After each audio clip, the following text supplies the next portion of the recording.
Hey there, future nurses, and welcome to The Explainer.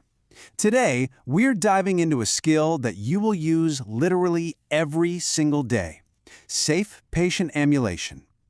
Now, I know it might seem pretty basic, but trust me, getting this right is absolutely crucial for your patient's recovery and for your own safety. So, let's get into it. So, to kick things off, let me ask you a question.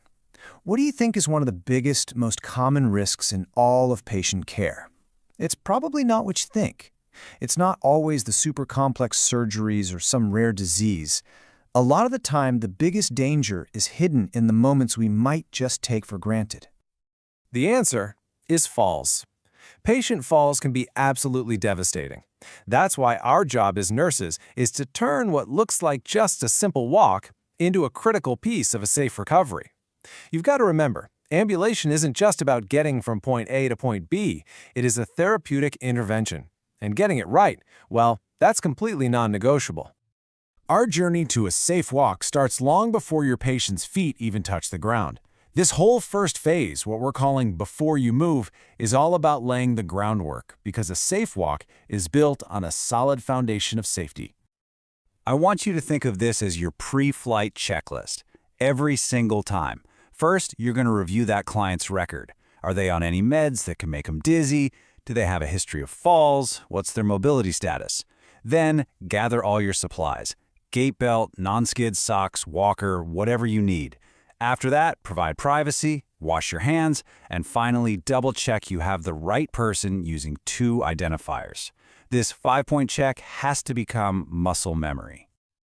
Let's take a closer look at the gear, because every single piece has a really important job. That gait belt, it's not a handle for you to pull on. It's a tool for controlled support. Big difference. And non-skid footwear, yeah, there's no negotiating on that one. And of course, make sure you've got the right assistive device ready to go. You know the saying, preparation prevents problems, and in our case, it prevents falls. In this quote right here, this gets to the heart of why we're doing all this prep work. Identifying all those risk factors isn't just about keeping the client safe. It's about protecting you too. A safe transfer keeps everyone out of harm's way. Okay, so all our prep is done. Now we're moving on to the next critical phase, the transfer. This is so often the highest risk moment of the whole process. It's that first time the client puts weight on their feet, and it's when they're at their most vulnerable. You need to follow this sequence, in this order, every single time. Get that bed as low as it can go and lock the brakes.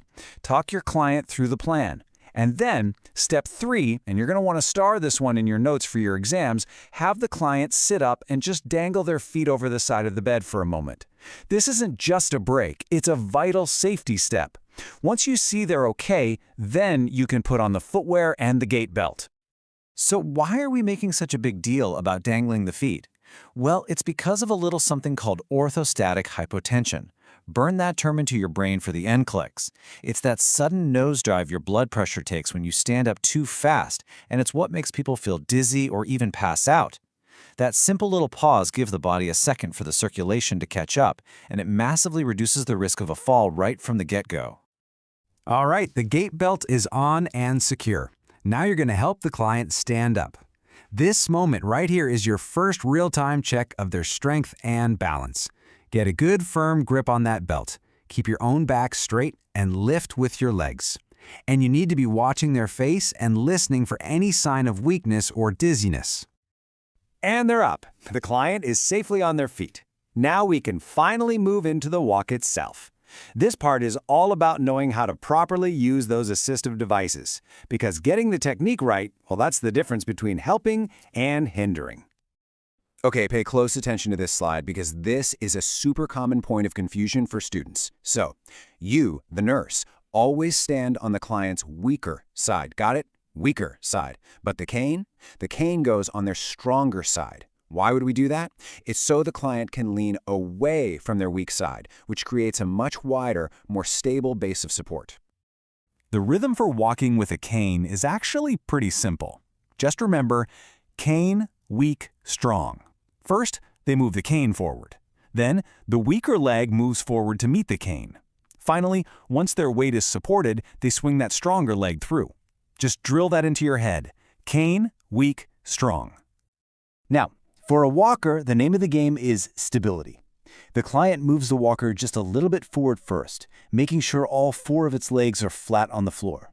Then they step into the walker. They should never be pushing it way out in front of them. The walker should feel like a little protective bubble of support around them at all times. Crutches can look a little intimidating, but this table breaks it down really nicely. The 4-point gait, that's your most stable option for people who can put weight on both legs.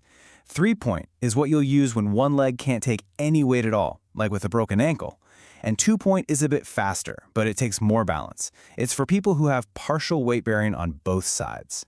Knowing which gait is appropriate is a huge part of your job.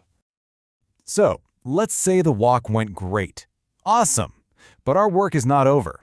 Finishing strong is about making sure the client is safe once they're back in their room, and it's about knowing exactly what to do if things go wrong.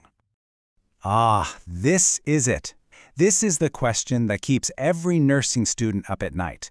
What do you actually do in that split second when your client starts to go down?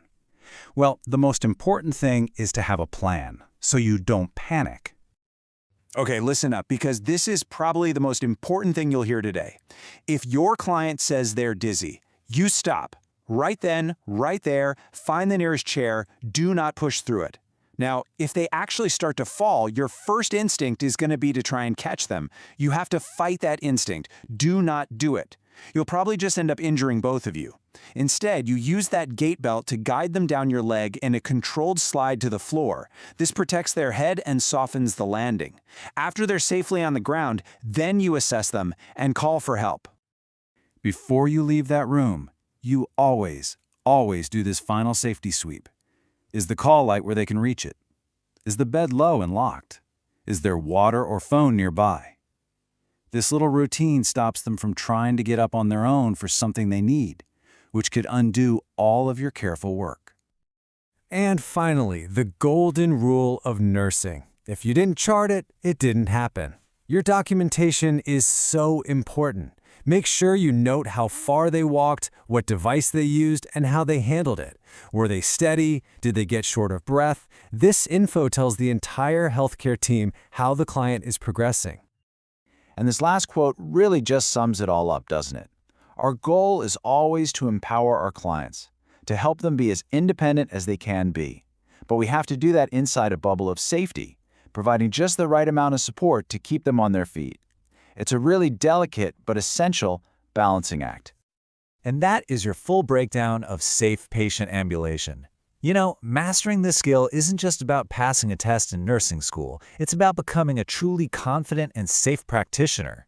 If this explainer helped you out, do me a favor and hit that like button, share it with your study buddies, and make sure you subscribe for more nursing explainers just like this one.